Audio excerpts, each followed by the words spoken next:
Maar net omdat hy dan klaar betaal is. Beteken nou nie.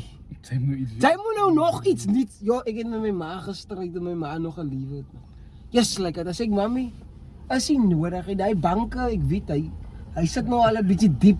Maar as alright, as nou nog klaar betaal, nou net klaar betaal, hou vas eerste. Nee, ons moet nuwe goed, jy wil altyd om in die oog. Sê ek mami, okay, hou eers vas. Maar ek dink ons man se betiers. Somehow het hy ding 'n ding geword. Ons moet gordyne vat. Ons moet 'n tapuit. Het jy ook tapuit gekoop? Ja, okay. Nee, ek dink ons het net gewone amper sê ek sou mensvloer. Nee, die gewone, het was in die huis het so gekom, die flits.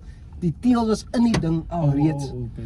So, ek dink hy is 'n regtig bad habit. Like, en miskien is daar van julle by die werkplek aan die fabriek. Jy wil elke ene van die man wil sy iets vat. Hou op met jou nonsens. Yes. Hou net op met jou nonsens. As dit biscuits, dan is dit brood. Hou op man. Nee, maar broodgoed is vital of. Ek verstaan. Maar elke maand is dit iets, hy is nooit uit die skuld uit.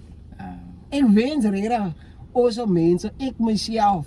Ek hou nie van skuld. My broer, ek is op die oomblik in die skuld. Hy is kar. Hy is in myn. My broer, hy ding irriteer my. Ek kan nie wag dat ek net weg van die skuld af kan beweeg. Ek word nie geïrriteerd nou soos ek hier praat nou. Wag man. Maar anyway,